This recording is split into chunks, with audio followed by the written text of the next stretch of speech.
tem uma trajetória muito legal. Mesmo fazendo economia, foi o seu mestrado que começou a orientar a sua trajetória para finanças, né? Se alguém quiser entrar em finanças, se especializar em finanças e tal, você vê como o único caminho ou o melhor caminho? Quais outros caminhos você vê? E trabalhar depois no asset, trabalhar em asset management, quando você trabalha? Sim, dando o foco na asset management, eu acho que eu vejo dois caminhos. Ou fazer um mestrado em finanças e depois entrar numa área de research, ou a primeira entrar numa área de back, numa área de asset, e ali você não se acomodar com o operacional que está tendo em si dentro da asset. Se você quer ser a área de research, a área estratégica, a área de gestão, acho que você não tem que se acomodar, você entra na área de back, começa a aprender a programar, começa a ler paper, começa a fazer talvez um MBA, estudar em cursos como a Trade com Dados, mas o grande perigo que talvez esteja na acomodação do trabalho, porque você vai ser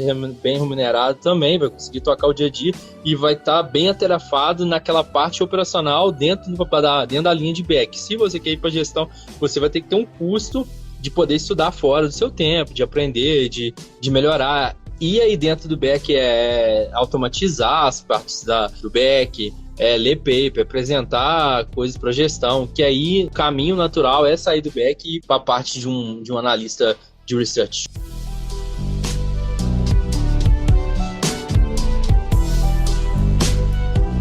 Olá, seja muito bem-vindo ao TradingCast, o podcast da Trading com Dados. Eu me chamo João Gabriel, faço parte do time da Trade com Dados.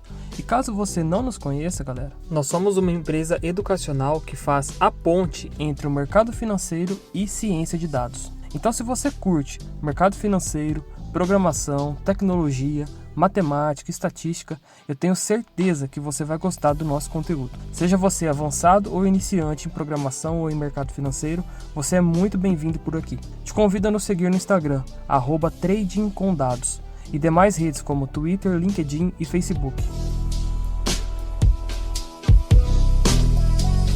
Nosso convidado de hoje é o Gerson Júnior, parceiro de longa data da Trade com Dados. Para quem não conhece, o Gerson é uma referência no mundo quant brasileiro, formado em economia, com mestrado também em economia e doutorado em finanças. Atua como analista quantitativo na QR Asset Management e vem trazer para nós muitos insights e dicas para quem quer se tornar um quant. Essa entrevista rolou no nosso Instagram, @TradeComDados, e quem o entrevistou foi o Vitor Gomes. Pessoal, se você gosta do nosso podcast, o TradingCast, compartilhe ele com seus amigos que curtem mercado financeiro e também programação, beleza? Agora vamos para o episódio, espero que gostem. E aí, tudo certo? Tudo certo. Então, cara, bem-vindo aí de volta, né? Fazia um tempão que você não aparecia aqui. Tem quase 2 anos, né? De lá para cá, vocês cresceram bastante. Eu entrei no mercado de cripto, entrei em outra gestora, tomei outros job description, né? Outras tarefas ali. Tem bastante assunto para tratar, né? O que você está fazendo hoje aí? Explica para o pessoal. Primeiro, conta para o pessoal, né, um pouquinho da sua história aí. Quem é você, o que você fez, o que você estudou e o que você faz hoje. Vamos lá, né? Eu sou economista, né? Formado na Universidade Federal de Viçosa, fiz mestrado em Juiz de Fora e fiz doutorado em finanças pela PUC do Rio. E fiquei um ano em Paris, fazendo um paper com o Alexandre Rumbensan. Voltei, fiquei um ano na NCH e hoje eu estou 1 ano e 10 meses, 1 ano e 11 meses na QR, que eu estou trabalhando hoje como analista quantitativo num fundo de gestão de criptoativos, né? Bacana. Cara, o tema da nossa live aqui é do mundo acadêmico até o mercado financeiro, né? Então, como que você saiu ali do seu estudo e tal, do seu desenvolvimento com a academia e dos seus papers e tal, até o mercado financeiro?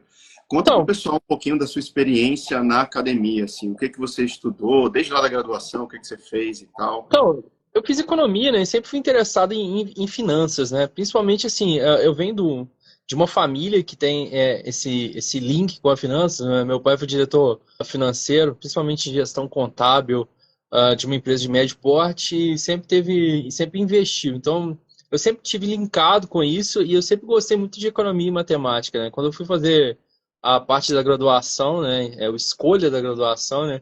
A economia saltou aos olhos por ter um pouco de matemática, eu gostava muito, né? Finanças, e um pouco esse lado de política, economia política e macroeconomia linkada, né? Tudo bem que a gente não tem um curso de finanças na graduação, né? E a gente nem sabe muito bem quando está fazendo ensino médio o que um economista faz e o que o economista vai estudar. Mas aí eu fui fazer o curso de graduação em finanças, em economia, em Viçosa. E eu sempre fui muito linkado ali, parte de micro, principalmente parte de macro, lendo os livros do Blanchard, do Menkeu. E aí surgiu a oportunidade de fazer finanças no mestrado em Juiz de Fora, né, na linha de finanças. Entrei, só que tinha 2 cadeiras apenas em finanças no mestrado, né? Uma que era uma finança um pouco geral, que dava um overview dos papers, os principais papers. Você pegava cada linha, pegava os papers seminais, assim, os clássicos. E uma outra que pegava um livro, um manual clássico também, e ficava abordando. Então tinha uma linha de finanças na economia de Juiz de Fora, mas com apenas 2 cadeiras e duas disciplinas, com 2 professores, sendo que uma era titular e o outro... Eu ainda faltava essa pega de finanças, né? E aí a minha orientadora do mestrado, ela tinha uma filosofia, assim, tipo assim, tinha uma experiência de enviar bons alunos para a PUC do Rio para fazer finanças, né? Já tinha, além de mim, tinha enviado 3, 4 alunos no passado, porque ela tinha feito mestrado em finanças na PUC do Rio, então ela já tinha esse relação pessoal com os orientadores de lá, enviava. E o aluno de economia, quando chegava em finanças, ele tinha um background matemático muito grande. Não tinha um background de finanças, mas tinha um background econométrico e de matemática, assim, que ele acaba tendo uma interseção muito grande. Matemática, estatística, econometria, principalmente a econometria é a estatística aplicada a modelos econômicos. Então, eu fui e acabei estudando bastante finanças ali, né? Só que, assim, tive 3 anos, assim, estudando principais papers e tendo uma linha de finanças com mais cadeiras, mas ainda não tinha aquela experiência profissional. Fui para a França, trabalhei com o meu orientador, que foi VP de risco do Itaú, trabalhou como research em gestor aqui de São Paulo. E aí, quando eu volto para o Rio, e ele sempre incentivando a entrar no mundo acadêmico, né? No mundo corporativo, em gestora, eu entro e eu acabo vendo como que foi o mercado financeiro no seu trabalho, no dia a dia, né? E aí, todo aquele link de 4 anos que eu tive na pesquisa acadêmica, no doutorado, que você tem uma rigidez metodológica, econométrica, uma rigidez e até um pouco de método e de passos, step by step, para realizar uma pesquisa acadêmica. E a parte de approach, assim, applied, que a gente fala, de aplicado, que o Rubensá me ajudou muito, me ajudou bastante ali a aprender o mercado financeiro, porque aprender o dia a dia no mercado financeiro ele é difícil, só que eu acho que ele é mais fácil que você aprender a parte metodológica, a parte de como fazer uma pesquisa, de como fazer um modelo, step by step, a rigidez.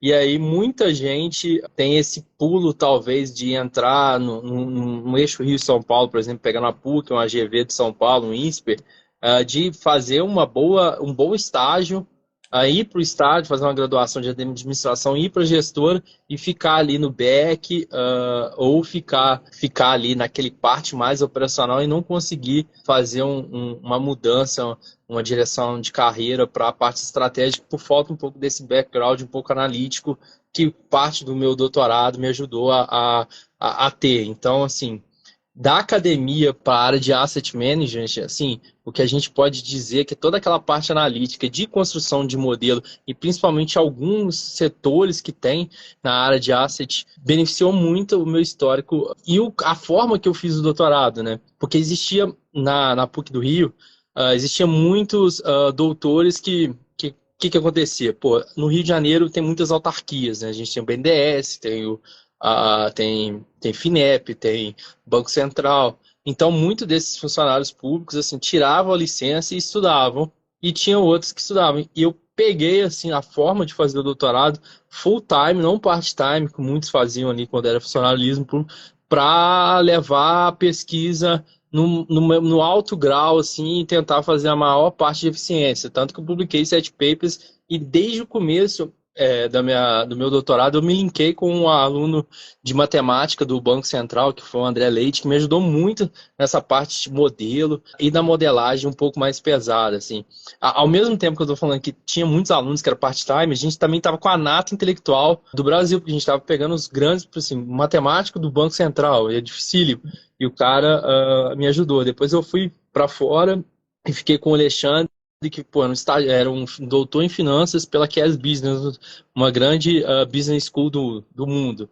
E ele tinha a parte um pouco mais operacional de asset, né? Essa parte metodológica de fazer coisas assim, talvez um pouco mais complexas, de modelagem, foi um pouco que a parte de academia me ajudou, mesmo quando eu não tenho nunca ter feito alguma coisa na academia que eu estou fazendo hoje, ela me ajuda no raciocínio lógico, no step by step, na rigidez de como eu vou fazer um estudo, e isso está muito linkado no meu to-do hoje, né? No meu job description hoje na Asset, né?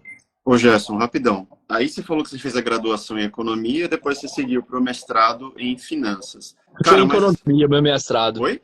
Meu mestrado foi em economia, minha linha de pesquisa foi em finanças, mas havia 2 cadeiras em finanças. Mas está relacionado com o que eu ia pesquisar, porque é o seguinte, bem, a gente sabe que economia não é exatamente finanças, né? A economia, ela pode conduzir a finanças.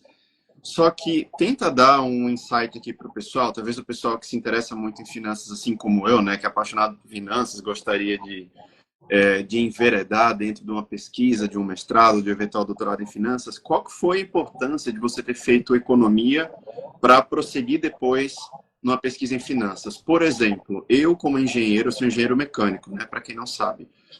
Eu como engenheiro, eu conseguiria também ter sucesso, tipo, saindo, por exemplo, da engenharia e tentando depois fazer um mestrado, seja alguma coisa em finanças depois? Como que você vê essa transição? Vamos lá, a economia é muito pouco, tem muitas poucas cadeiras, principalmente no Brasil, de finanças em si. Tem muitas cadeiras de macroeconomia, economia política, e você pode puxar algumas cadeiras eletivas de finanças. Então você pode até ter uma graduação um pouco robusta em finanças, mas nada vai ser equiparado como se fosse um curso de graduação em finanças ou uma business school lá fora nos Estados Unidos. A gente tem aqui talvez o INSPER, e a GV um pouco linkado nesse mundo de finanças. Você, como engenheiro, teria um background matemático muito grande.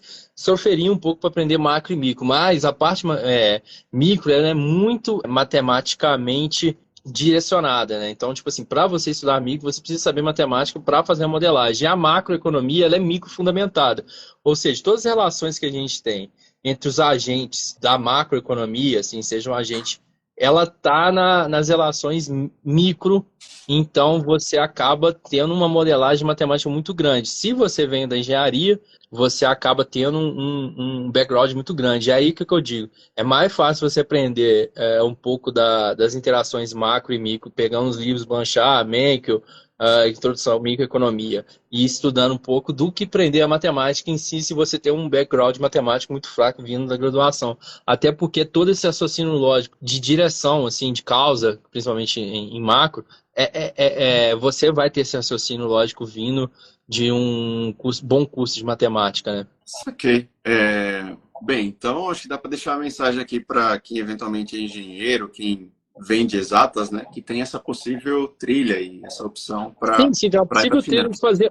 E eu acredito, assim, eu acho que é um caminho muito interessante para quem quer seguir em finanças, fazer um curso de engenharia e talvez fazer um mestrado em economia, né? Tem um professor meu, o Luciano, foi na graduação, ele falava que fazer mestrado em economia é como você jogar um Mario no modo hard. E aí, quando você volta para a graduação, está no modo easy, vai ficar muito mais fácil, né? E o custo do mestrado, eu sempre digo que é um custo de 2 anos, né? que é totalmente diferente do curso do doutorado, que são 4 anos, sendo que além dos 4 anos você pode ser você pode ter uma idade um pouco mais avançada, que o curso vai ser um pouco maior. Então eu aconselho muito para quem quer seguir na área de finanças, fazer um mestrado em economia, porque você vai ter o aprendizado de micro e macro e ter uma aprendizagem de rigidez metodológica que talvez você não vai conseguir ter na graduação e com um custo só de 2 anos, entendeu? Então, vale muito a pena ter essa trilha. E hoje, quanto mais gestoras quant crescem no Brasil e a gente vê um crescimento, e aí você pode até discutir, a gente pode até discutir, eu quero também saber a sua opinião. A gente teve um boom de gestora quant no Brasil, não um boom, mas teve um crescimento. Muitas acabaram não sucedendo, porque como gestoras que a gente tem discricionárias, assim, fundos discricionários, a gente tem gestoras quantas boas e fundos bons e ruins, como tem fundo discricionário bom e ruim, mas como era no começo, ainda você está nesse processo de maturação do mercado, entendeu? Nessa linha de área quant. E quanto mais gestoras quantas, fundos quantos, mais contratação de mestres e doutores vão ter, porque vão precisar desse tipo de profissional. Então, vale muito a pena para quem está fazendo o curso de graduação e quer seguir na área de Asset Management, que dentro de finanças é só uma linha de finanças, né? Tem outras várias linhas, mas como é o foco principalmente da trade com dados, principalmente o meu foco de falar, eu acho que vale muito a pena seguir nesse passo. Principalmente que gestoras quantes bebem muito da fonte de leituras de papers e pegar toda a modelagem ou ideias que vêm a partir de papers ou white papers para dentro das estratégias. Cara, você tem uma trajetória muito legal, porque mesmo fazendo economia, foi o seu mestrado que começou a orientar a sua trajetória para finanças, né? Como você está explicando aqui. Explica um pouquinho para o pessoal que está assistindo a gente. Se alguém quiser entrar em finanças, se especializar em finanças e tal, você vê como o único caminho ou o melhor caminho? Quais outros caminhos você vê para que as pessoas consigam se especializar em finanças no Brasil e trabalhar depois no asset, trabalhar em asset management, onde você trabalha? Sim, dando o foco na asset management, eu acho que eu vejo 2 caminhos. Ou fazer um mestrado em finanças e depois entrar numa área de research, ou a primeira entrar numa área de back, numa área de asset, e ali você não se acomodar com o operacional que está tendo em si dentro da asset. Porque dentro da asset tem uma parte operacional muito grande, mas se você quer ser a área de research, a área estratégica, a área de gestão, acho que você não tem que se acomodar, você entra na área de back, começa a aprender a programar, começa a ler paper, começa a fazer talvez um MBA, estudar em cursos que tem, como a trade com dados e outros do gênero. Mas o grande perigo que talvez esteja na acomodação do trabalho, porque você vai ser bem remunerado também, vai conseguir tocar o dia a dia e vai estar bem atarefado naquela parte operacional dentro da linha de back. Se você quer ir para gestão, você vai ter que ter um custo de poder estudar fora do seu tempo, de aprender, de melhorar. E aí dentro do back automatizar as partes do back, ler paper, apresentar coisas para gestão, que aí o caminho natural é sair do back e ir para a parte de um analista de research júnior ou pleno. Em asset não tem muito essa divisão, mas e aí você vai aparecer. Então dentro dessas duas, eu acredito que tem essas duas boas linhas para crescer, mas acho muito difícil ir para uma área de research, sendo que você nunca teve experiência nem dentro do back, nem fazer um mestrado para fazer uma pesquisa. Pode ter, assim, se você tiver feito uma graduação muito específica, ter feito cursos que tem vários, assim, por exemplo, um clube de finanças, mas mesmo meus amigos que estão fazendo, que são graduandos, fez curso de finanças, a gente teve 2 meninos monitores num curso que eu dei com a Trade com Dados, eles entraram na área do back, e com muito trabalho e tal, migraram para a parte de research. Mas assim, e fica o meu adendo, você vai ter que trabalhar e não pode se acomodar na parte da personalização só. Cara, rapidão, isso aí que você está falando é legal, porque para quem não sabe, o Gerson ministrou aqui com a gente há 2 anos atrás, caramba, já faz 2 anos, né? Passou muito rápido, o curso R para Asset Management. Você lembra de quem estava lá no curso, que foi trabalhar em Asset depois? Qual era o nome do pessoal? Os dois monitores, né, que foi o Felipe e o Davi, e hoje um trabalha na 20 e o outro trabalha, se não me engano, na ADA. Porra, show de bola. E aí, cara, isso que você está falando é legal, eu queria me aprofundar um pouco, porque o insight que você está dando aqui, basicamente, para o pessoal é quem quer entrar em finanças, se especializar, por exemplo, no mercado financeiro, não necessariamente precisa do mestrado, certo? Não, claro. Tipo assim, se fizer mestrado, show de bola, mas poderia entrar numa área como, por exemplo, o back-office de uma corretora, de um asset, e aí ir Então, aprendendo todo o operacional, mas não ficar preso no dia a dia, né? correto.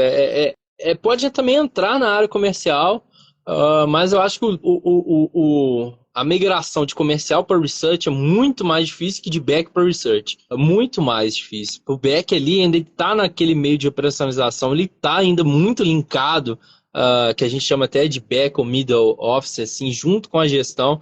Então ele está ali no dia a dia e ele pode mostrar no dia a dia. O comercial também, ele pode mostrar coisas que ele fez de estudo para botar no pitch, mas questões do back office é muito interessante essa parte, né? Continuando, aí você fez o seu PhD, né, que tinha parte lá na França, e aí você Isso. voltou e já foi direto para a NCH? Então, foi até um assunto meio na minha vida tem alguns casos interessantes, né? O meu mestrado em Juiz de Fora, quando eu fui fazer Ampec, você podia escolher cinco universidades apenas. Eu escolhi Viçosa, BH, duas no Rio e Ribeirão Preto. Passei em Viçosa e Ribeirão Preto. Dentro das cinco não estavam Juiz de Fora. E eu liguei para o FJF e pedi para eles me colocarem fora dessas cinco listas. E Juiz de Fora tinha uma política de colocar pessoas que estavam fora e acabou me chamando. E aí eu fui fazer a linha de pesquisa com a minha orientadora. E outro ponto também, eu não escolhi minha orientadora. A minha orientadora chegou numa reunião e falou: não, eu tenho um orientado que é o Gerson. E aí eu fui sendo orientado por ela. E aí, a minha relação com ela era muito profissional, assim, muito até fria. E eu jamais imaginei que ela ia me indicar para fazer a PUC do Rio, sendo que tinha 3 alunos que pediram e eu sei que ela falou muito bem de mim para os professores, assim. Então você vê como que a vida talvez é até um pouco curiosa, né? E aí eu fui para PUC, e aí eu tinha uma linha de pesquisa que seria finanças corporativas. Mas eu não queria trabalhar com finanças corporativas, né? Cheguei lá, conversei com o meu orientador, que é o Marcelo, né? Que foi meu orientador do doutorado. Ele falou: não, tem uma linha de pesquisa aqui de efeito manada que eu quero pesquisar. Lê aí um paper, dois papers aqui que eu vou te passar e vê se você anima de pesquisar. Eu li os papers, gostei, e era uma área que me interessava, porque eu não gostava muito de finanças corporativas, nunca fui muito de área contábil, sempre fui mais da área de finanças, um pouco mais de modelagem, de portfolio allocation, não muito relacionado com a questão contábil de empresa. Eu acabei me interessando e fiz, né? Nesse ponto foi muito engraçado, porque tinham 2 pesquisadores importantes nessa área, que eram um coreano e um inglês, que trabalhava em Cambridge, e o último paper que eles fizeram com um brasileiro na área. E aí eu fui e mandei mensagem pro brasileiro, foi até engraçado, porque o primeiro e-mail que a gente mandou, eu e meu orientador, a gente tinha visto que o cara tinha feito mestrado no Brasil. Só que o sobrenome dele, por algum motivo, a gente achou que era gringo. A gente escreveu no e-mail: tô vendo que você fez mestrado em Campinas e tomamos a liberdade de escrever em português, sendo que o cara era brasileiro, né? E curiosidade da vida foi que eu fui apresentar um paper também na GV, no dia que ele estava apresentando um paper no INSPER. Então ele veio da França, veio apresentar um paper no INSPER no mesmo final de semana. E aí eu fui, tomei um café com ele, ele me convidou, acabei indo. E eu acabei acabando fazendo o paper lá e voltando. Quando eu voltei para o Brasil, desesperado, porque eu estava sem emprego, não consegui ficar... na França, você precisava ficar... Para você ter um título de orientado doutor, você precisa ficar 4 anos e fazer uma prova. Caramba. E ele não tinha 4 anos ainda. Então eu voltei meio assim, putz, já tinha trabalhado numa escola de negócio chamada ProSIC, assim. Fiquei um tempo lá, fiz amigos lá, o Eduardo Gunter, hoje na Warren, é bem próximo dele, gosto muito dele. E aí eu voltei meio assim, putz, agora eu tenho que procurar emprego. Mas quando eu pisei no Rio de Janeiro, o James lançou um tweet assim, que precisa, procura doutores, mestres em finanças, economia, matemática, para trabalhar. E hoje o Coxinha, eu até falei isso na live do Tio Univer, repito, o Coxinha hoje, que é o do BTG Trader, antes ele era apenas um estudante na Universidade de Juiz de Fora, fazendo mestrado, a gente era colega ele fazia ADM, eu fazia economia, mas a gente tinha amigos em comuns, então a gente andava no mesmo meio. Ele me marcou no Twitch, eu fui e mandei uma mensagem. E nesse final de época, assim, eu estava pesquisando finança herding, efeito manada, mas também estava começando a ler alguns papers e fazer os meus primeiros códigos sobre Factor Investing. Eles estavam procurando alguém de Factor Investing. Por muita coincidência também, quando eu pisei, assim, vi o tweet, já não estava acreditando muito que isso daria certo, mas eu mandei uma mensagem, fiz entrevista e passei, fiquei um ano lá. E aí foi muito curioso também, porque eu fiquei um ano lá. Estava na NCH Capital, então. Fiquei um ano lá. Como que foi a minha partida também para a QR também, que também é uma história curiosa e a gente vê como conexões é importante fazer esse network, né? Meus colegas de doutorado eram 2 pessoas, assim, eram casados, Então, o meu começo do Rio de Janeiro foi muito sozinho, assim. Por incrível que pareça, apesar de eu conversar com muitas pessoas, foi muito sozinho. Então tinha um jornalista bem influente no Twitter que tinha mudado para o Rio de Janeiro, saindo do Rio Grande do Sul para o Rio, que é o Felipe Hermes, que é do Block Trends, assim, bem famoso no Twitter. E aí eu mandei uma mensagem para ele no Twitch, na DM, falando, pô, vi que você veio para o Rio de Janeiro, vamos tomar um chopp. Ele veio tomar um chopp e a gente ficou amigo. E aí na QR estava saindo o analista quantitativo deles, o Arthur, que é assim, brilhante para tocar um negócio próprio dentro de cripto, e eles estavam procurando uma vaga. Eu já queria trabalhar com cripto, e aí eu acabei indo para QR por conta de um tweet também, por conta de outro tweet. Então, a FinTwitch e o Twitter foi muito importante nessa construção desses dois empregos para mim, né? Olha só, então fica como uma lição aí, né? Às vezes a gente fica falando aqui das habilidades técnicas, que o pessoal tem que saber programação, finanças, estatística, né? Cálculo, não sei o quê. Mas para você, essas habilidades de comunicação e de networking, elas foram muito relevantes, né? A gente fala foram muito relevantes. Assim, mas Twitter aí para você foi... Uma coisa que eu faço muito assim, eu acho que em São Paulo, principalmente em São Paulo e no Rio, assim, eu acho que muitos dos nossos seguidores, quando eu vejo lá no Nikkei Analytics, vem de São Paulo. Em São Paulo você tem essa rede de contatos muito grande, você tem uma cultura de café, de happy hour, que é importante. Eu aconselho as pessoas procurarem, mesmo que não procurarem, não estiverem em São Paulo, também procurar via LinkedIn, via Twitter, venha mandar uma mensagem, venha mandar um e-mail, olha, estou procurando emprego. Para você ver, eu trabalhei com um menino que assim, muito genial. Hoje ele está na Levante Crypto como analista. O emprego que ele conseguiu na QR foi mandando uma mensagem para o Hermes, falando, Hermes, eu sou medalhista olímpico de matemática e tal, estou procurando um emprego, está aqui meu currículo.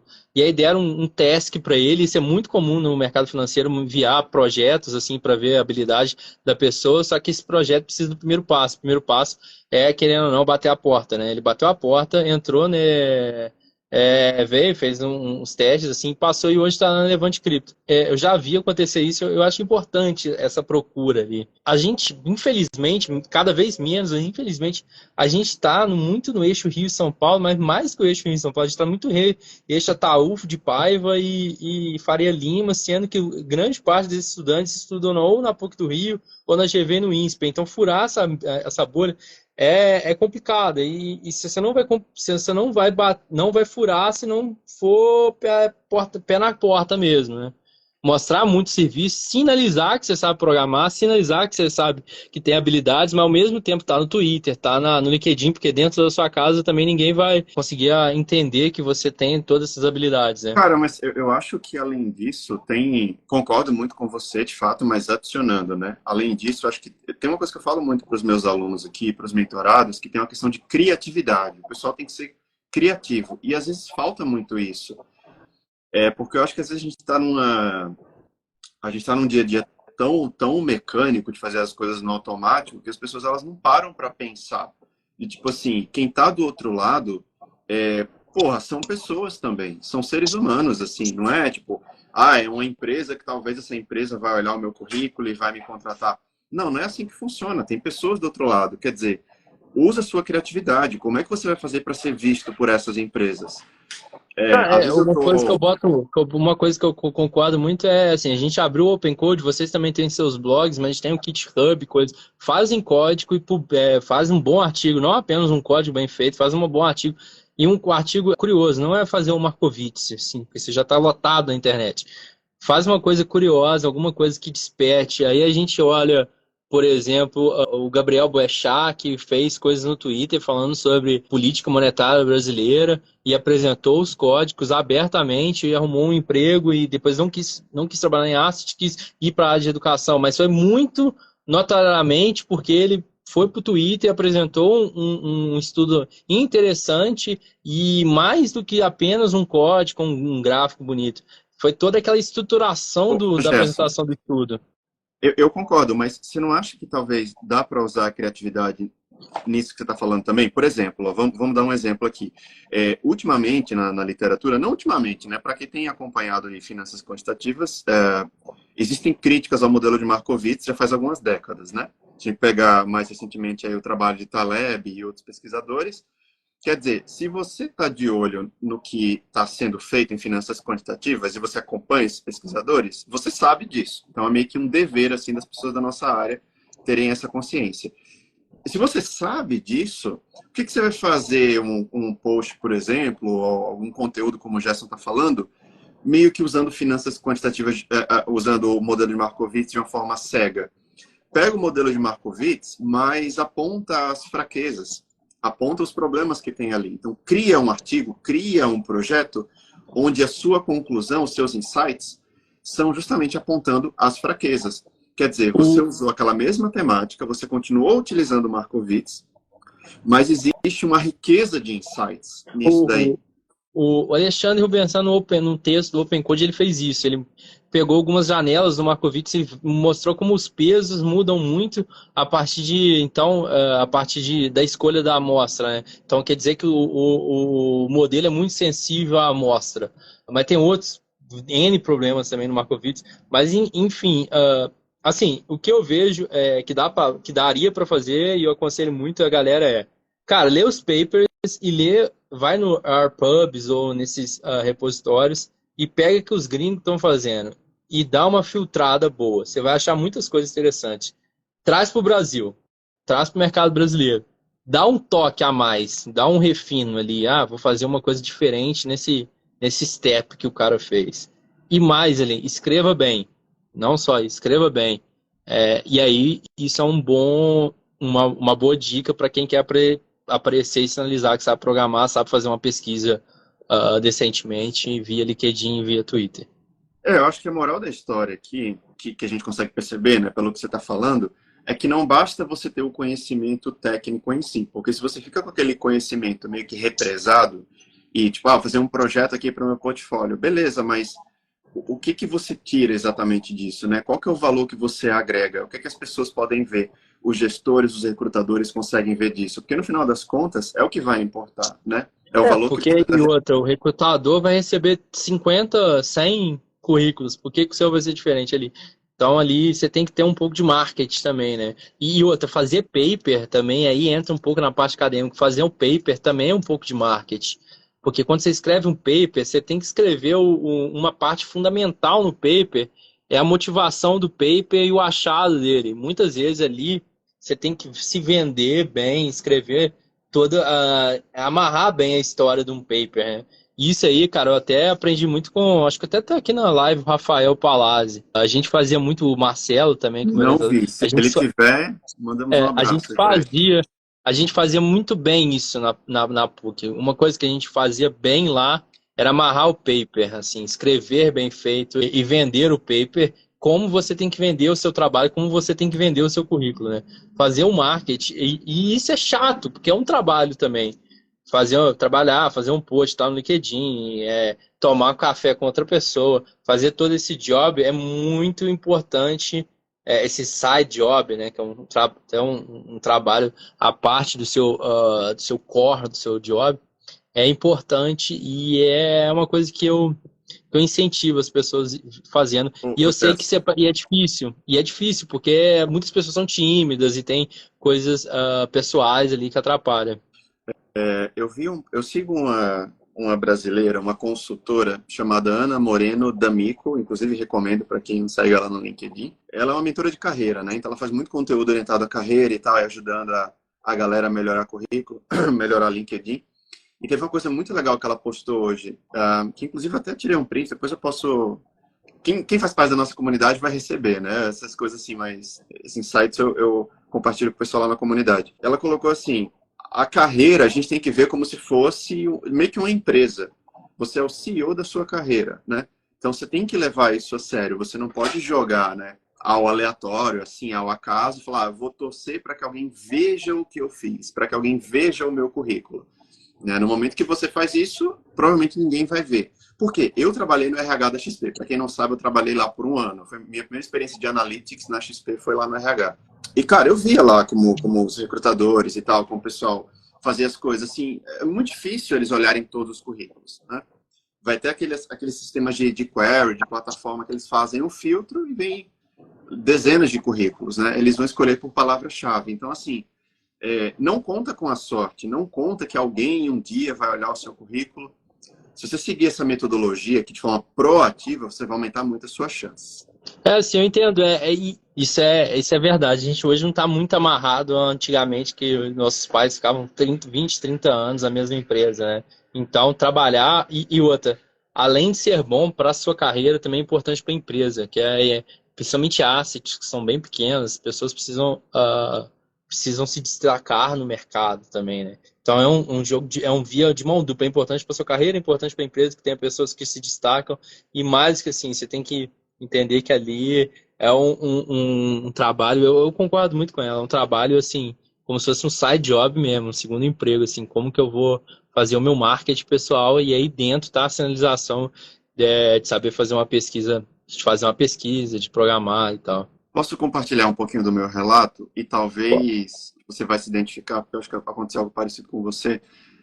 Quando eu trabalhava na XP, eu tinha esse blog que eu fazia posts lá de R, Python e tal, aplicado ao mercado financeiro, porque eu investia dessa forma, então eu fazia conteúdo. Eu tinha muita vergonha de fazer vídeo, eu era muito tímido na época, então eu não aparecia, mas eu fazia artigos para o blog. Esse blog se chamava Trading com Dados. Foi o blog que foi crescendo e que virou aqui a Trading com Dados. Então foi inclusive o blog que me levou para a XP. Me recomendaram para a XP porque viram o meu blog na época. Muito legal. Eu recebi ofertas, né? Offers por conta do Open Code, por conta de estar fazendo live com você. Já surgiu duas propostas vindo da Trade com Dados, uma conversa que não virou proposta, mas ficou perto de virar uma proposta, vindo da Trade com Dados, teve do Open Code. Assim, sou muito feliz hoje de estar na QR, assim, mas veio muito por conta desses side jobs, assim, muita gente que está aqui. O Trade com Dados tem uma relação muito boa com as assets. Toda vez que eu faço alguma coisa com a Trade com Dados, vem muito convite no LinkedIn de gestores, de CIO. É bizarro como o pessoal segue a gente, né? Eu estava conversando com um aluno nosso, que um dia desse ele fez uma entrevista para a tesouraria de uma grande firma brasileira, que eu não vou falar o nome. Minto, não era tesouraria, cara, era uma mesa de trade, mesa de renda variável. E durante a entrevista, trouxeram à tona, assim, quem estava entrevistando trouxe o nome da Trading com Dados, falou, não sei o que tal coisa, a Trading com Dados ensina e tal, você acompanha. E aí esse aluno falou, eu sou aluno deles, inclusive eu sou amigo do Vitor e tal. Quer dizer, tipo, acho que às vezes a gente não se dá conta, é aquilo que você falou, né? Você vai fazendo as coisas aos poucos, você vai construindo seu portfólio, e a gente constrói nosso portfólio aqui, né? O que a gente está fazendo quando está gerando conteúdo é construir um portfólio. Você vai fazendo isso aqui aos poucos, e no espaço de 2 anos, olha só o que a gente conseguiu fazer, né? Do nosso lado aqui da Trade com Dados, você do seu lado aí, que você construiu uma audiência gigantesca. Eu acho que é isso, cara, é o poder de realmente você trabalhando, construindo ali, né? Tijolo por tijolo, e quando você vê ali no espaço de 2, 3 anos, você tem referências muito boas, né? Vamos pegar essa primeira pergunta aqui, que eu acho que foi de um familiar seu, inclusive, sobre inteligência artificial. Você quer pegar essa agora ou você quer terminar esse assunto primeiro e depois a gente entra nesse ponto da inteligência artificial? Cara, assim, podemos entrar nesse. Eu vou até perguntar a sua opinião sobre isso, né? Eu vejo, vamos lá, o ChatGPT acho que ajudou muita gente a programar. Ele tem um nível de programação muito bom e um nível de talvez resolver alguns steps bons, mas não na construção de código estruturado.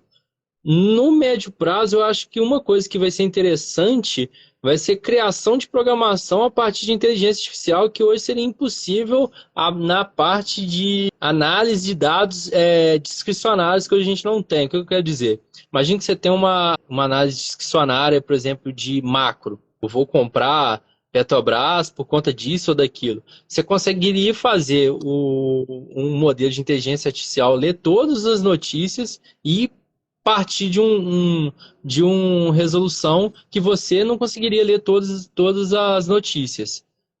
Cara, Mas, assim, minha opinião, a galera que está tentando aprender programação, principalmente Python, né? Porque a gente lida mais com Python aqui no dia a dia, e a gente tem vários clientes corporativos, então eu converso muito com o pessoal das assets, como você falou, então eu sei o que eles estão fazendo e não estão fazendo. Bem, quem está tentando meio que aprender programação com ChatGPT e fazer coisa do zero, está se dando mal. é porque o cara não sabe a estruturação de um código. Mas é E ele porque não o sabe ChatGPT, perguntar. ele faz muita alucinação, né? Esse que é o problema. Eu acho que você fazer perguntar para o ChatGPT, você tem que ter noção de como é a lógica de uma programação. Por exemplo, quero fazer um inner joy eu tenho 2 data frame, quero fazer um inner joy porque um data frame está lá. O cara que não tem noção, ele não vai ter noção de nada. O cara que tem noção, ele fala, cara, quero dar ChatGPT, tem 2 DF, quero fazer um inner joy a partir de tal base, quero filtrar para o group by, não sei o que. E aí você consegue montar, todo o ChatGPT montaria o código de programação, principalmente se você for dividindo step by step, mas você precisa ter toda a lógica de programação, principalmente na estruturação de como que seria o passo por passo. Cara, eu concordo 100% com você. Tem um cliente nosso, lá da Faria Lima, que a gente está basicamente ensinando Python para os caras, né? É uma asset aí bem conhecida. E aí eu estava conversando com um dos alunos, e aí ele pegou o ChatGPT para fazer um scraping. Fazer um scraping de uma página X lá, que tem CVM, B3 e tal. E aí ele me mostrou o código que o ChatGPT gerou para ele. Dica, ele tá aprendendo Python agora, cara. Ele mal sabe Python. Tipo, ele já quer fazer um web crawling com Selenium, não sei o que, mal sabendo Python. Beleza, ele mostrou o código que o ChatGPT criou. Cara, o ChatGPT alucinou várias coisas. Tipo assim, ele inventou código-fonte no site que nem existia. Para quem já fez web crawling, né? Você tem que procurar as tags dentro do site, tem que procurar o XPath, que a gente chama, que é tipo um marcador dentro do código-fonte do site. Quer dizer, ele criou várias coisas que não existiam, cara, impressionante. E aí eu falei para esse cara, cara, tipo, esse é o risco de você fazer com o ChatGPT. Tipo assim, o racional, até que tá correto o que ele tá tentando fazer, mas ele tá inventando coisas que não existem nesse site. Então é por isso que você tem que realmente conhecer o Python, ou conhecer a programação no geral. Porque a pergunta que você vai fazer já vai... tem que ser direcionada e tem que saber a lógica, né? Concordo. Cara, mas eu achei muito bizarro mas como assim, ele alucinou de um jeito absurdo, assim, sabe? Mas assim, saindo um pouco só do ChatGPT na parte de programação, como que a inteligência artificial pode ajudar na parte de gestoras? Eu vejo 2 caminhos interessantes para a inteligência artificial. Esse, que é analisar todas as notícias e dar um discricionário que seria impossível uma pessoa ler todo... ou ler todos os balanços contábeis. Aí você pode extrapolar para qualquer coisa, né? Pegar o balanço, pegar as notícias, fazer uma análise geopolítica, análise macro, análise de sentimento e jogar uma carteira. Como análise de sentimentos também, que eu acho interessante, como que está o Twitter analisando tal, Bitcoin, por exemplo. Seria uma coisa que o Twitter impacta muito grande. Isso eu acredito. Agora, tem um pouco daquela questão, principalmente no modelo discricionário, que eu acho que é o tato, o sentimento, a análise ali, talvez humana, que eu acho que vai ser difícil uma inteligência artificial adotar, né? E questões de quant, eu acho que ela vem para agregar, né? Mas, com a ressalva que eu falei anteriormente com você, eu acho que ela precisa de inputs e você precisa saber programar para imputar, né? Ou seja, eu acho que o ChatGPT, ele vai te dar uma capacidade de escala e de resolver desafios que você conseguiria fazer. Então, vamos supor, tipo, eu faço web scraping, faço web crawling.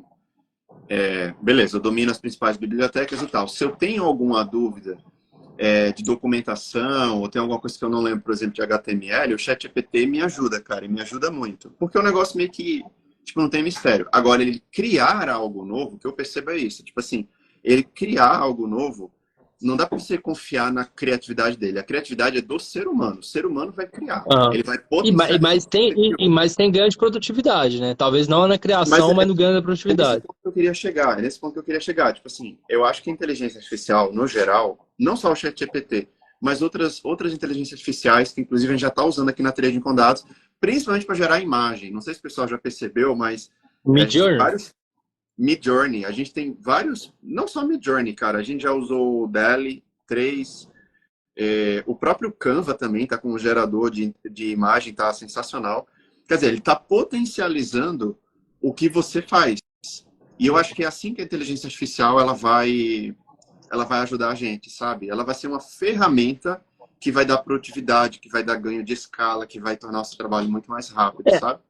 Agora, na parte operacional, a parte de gestão tem toda essa. Agora, na parte operacional, e aí a gente pode entrar até em blockchain mesmo, que praticamente acaba com a parte toda operacional, a parte de back-office que tem nas gestoras. Eu acho que isso cada vez vai ser menos, vai ser menor. Talvez você vai ter o estrategista do back-office, assim, um diretor de operações, que vai ajudar a como estruturar um fundo, qual medidas vai tocar, mas eu acho que cada vez mais aquela parte de boletar, isso vai acabar. Você acha que isso aí tudo vai ser automatizado, então? Eu acho que vai. O blockchain já automatiza quase toda a parte do back-office. O blockchain é uma evolução nessa parte. Não existe esse negócio de ficar boletando, Excel, pegando preço para cá ou para lá, coisa que a gente tem uma dificuldade grande ainda nos fundos. Isso vai diminuir.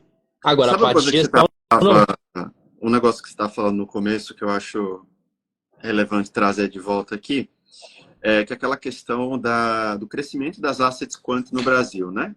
Tipo assim, pareceu realmente que estava tendo um boom, aí agora meio que o mercado ficou de lado, deu uma parada assim, né, nesse aumento, mas você não acha que, mesmo que não estejam surgindo assets quant, as assets tradicionais, elas estão usando, tipo, Não, sim, vamos pegar contratando pela cientistas de Torque dados e lá. tal? Vamos pegar pela Torque. A gente tem um amigo em comum lá na Torque, eu esqueci o nome dele. Wilks? Mas a Torque é totalmente institucional e tem uma equipe de data science, sei lá, grande ainda. Vou dar um exemplo, assim, se estiver fazendo uma confissão, problema, assim, há 2 anos, 1 ano atrás, conversei com o dono da Torque, né? O Marcelo, se não me engano. Ele falou, não, eu quero ver Smart Fit, mas eu quero porque o meu data science verifica a rua, quantas pessoas passam na rua das agências, não das agências, né, sei lá, como chama, das academias da Smart Fit. Então, para comparar com o concorrente, talvez. Então, o cara está usando análise de dados para fazer o suporte de um investimento discricionário, né? E isso está tendo Eu na lembro disso Torque, está aí, tendo cara. na Nave, eu acho que tem lá também outra gestora no Ô, Rio, Gerson, acho que em São Paulo. a gente vai poder deixar essa live gravada aqui, né? Não tem Uhum. nenhum detalhe sensível. Não, não, não, não, não. Não, não tem não. Ele falou isso assim, que ele estava olhando assim, mas assim, isso tem 2 anos atrás, assim, não, olha esse exemplo aqui que eu estou dando, que eu estou pegando como data análise de dados. Vamos indo para a reta final aqui, porque está chegando a 1 hora de live, né? Não parece, mas já está completando 1 hora aqui que a gente está falando. Cara, dado isso aqui que a gente falou, qual que é a sua dica, sua recomendação para quem está começando? Vamos pegar aqui, vamos tentar pensar no caso mais distante possível. Tipo assim, uma pessoa que não se formou em exatas, talvez, não se formou em economia, sei lá, a pessoa se formou em direito, se formou em jornalismo. E essa pessoa ela quer entrar em finanças e tipo, ela pensa talvez daqui a 10 anos tornar um quant. O que você acha que dá para essa pessoa fazer? Honestamente, primeiramente tem que estudar um pouco de matemática, estatística e programação. Então não tem como fugir do elementar, assim, do que é o ferramental. Cara, eu iria para essa análise de que sua carreira você tem que fazer como marketing pessoal.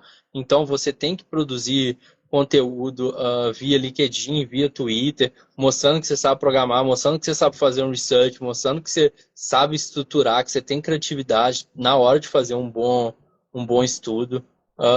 E aí partiria talvez para essas duas linhas de tentar entrar numa área de research asset, ou iria para fazer para um mestrado, ou tentaria começar no back office de uma empresa, ou de uma asset do gênero. E aí depende muito de onde que ela está, né?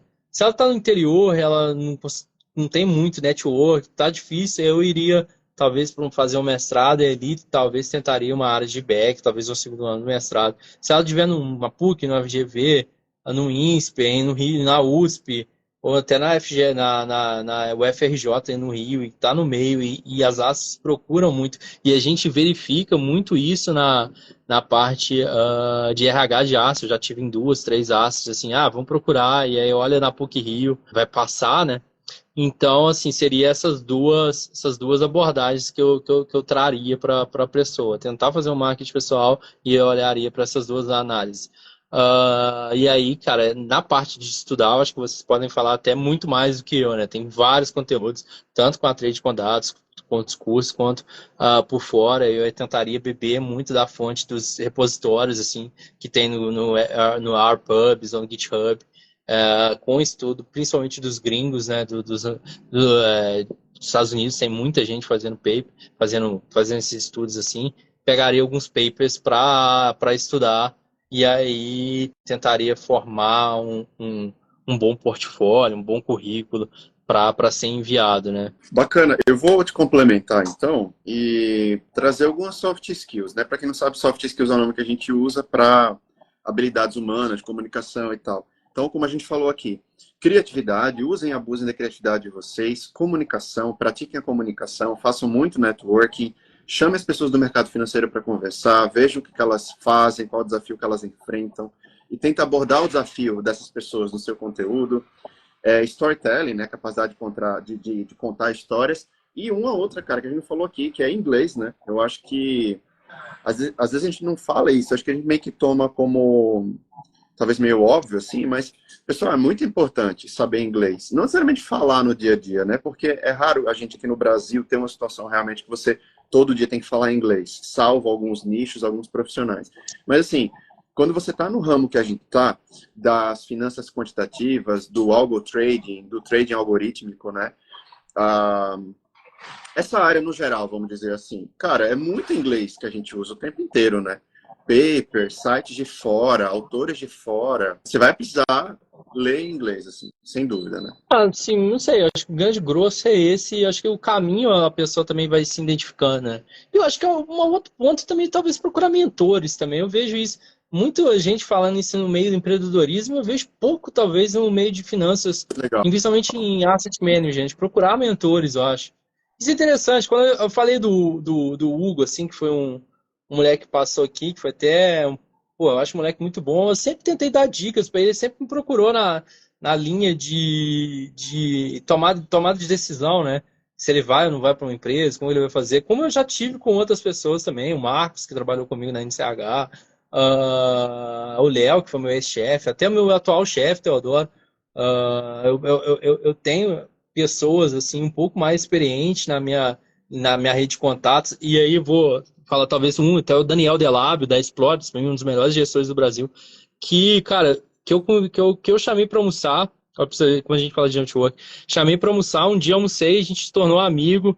O Wilson Reis também, o Wilson Freitas, que hoje está no Itaú, tava numa gestora Quant também, assim, um grande nome também, foi do mesmo jeito, chamei para almoçar. Ele é um monstro da área Quant no Brasil. O Wilson é um dos monstros, chamei para almoçar, hoje virou um amigo pessoal. O Wilson até mais, mas o Delabo também.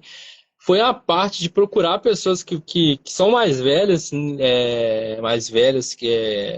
têm mais experiência na parte no mercado, e isso é interessante, você ouvir pessoas que têm mais experiência, você procurar e deixar um pouco aberto também ali. E as pessoas gostam de mentorar, elas se identificam com você, então isso aí eu acho que é até bem visto. É só procurar bons mentores certos ali, pessoas que você admire. Talvez eu vejo muito isso na área de empreendedorismo e pouco na área de linha de finanças. Que a gente poderia, e a gente está aqui eu conheço vocês também, e vocês sempre estão abertos ali a ajudar, ou network, ajudar com conselhos. Então, isso é uma parte interessante. e quantas vagas a gente não já fechou aqui dentro via networking, né? De fato, assim, a gente tem os cursos aqui, a gente espera que todo mundo faça os cursos, que completem para depois colocar o certificado no LinkedIn e utilizar os conhecimentos, mas assim, cara, muita vaga aqui a gente já fechou via networking, via indicação direta. Então, você tem que ter um contato mais próximo, realmente, com aquelas pessoas ali que você acha que são boas referências para você, que faz sentido para sua carreira, né? Como o Gerson está falando.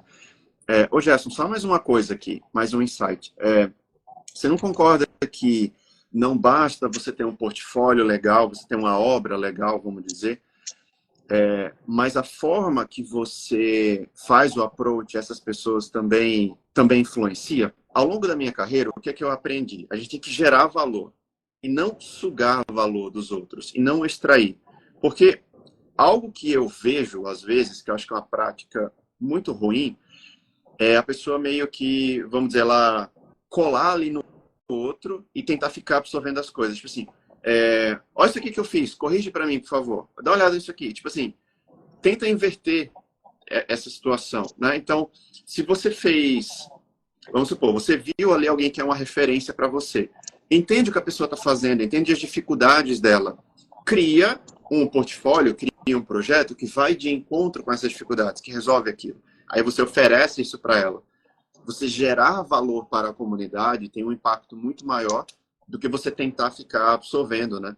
Eu acho que sim, gerar conteúdo para a comunidade é importante, tá? Ali sempre vai até a sua, quando você tiver um approach com outra pessoa, você vai ser tratado de outra forma, você vai ser visto de outra forma, né? O ponto talvez seja trocar, mas eu acho que tá de peito aberto para perguntar e orientar, não só tipo, nossa, o que eu posso tirar daquela pessoa, né? Acho que esse seria o ponto. Exato, assim, exato. Eu acho que esse é o espírito, né? Porque às vezes tudo é influenciado pelo seu mindset, né? Pela mentalidade. Então, se você vem com a mentalidade o que eu posso extrair dessa pessoa? Cara, já é uma mentalidade que você já começou errado. Porque não é essa a mentalidade. A mentalidade é o que eu posso fazer para resolver o seu problema? O que eu posso fazer para te ajudar? E essa é uma mentalidade que você tem que levar, nós todos, né? A gente tem que levar, a gente aprende com o tempo isso, mas levar em todas as áreas para o resto da vida, né? Porque é recíproco. Se você gera valor para as pessoas, aquele valor vai voltar para você. E para a gente encerrar aqui de vez, conta para o pessoal aí o que você está pensando aí na Trading com Dados. Tem alguma surpresa? A gente provavelmente vai lançar um curso de finanças, assim, programação para asset management, passando por todas as linhas, né? E acho que esse curso é sempre bem interessante para quem quer trabalhar em asset, principalmente. Um curso voltado para programação em finanças, para quem quer entrar na asset, para quem quer entrar em uma Legal. asset. Cara, obrigado.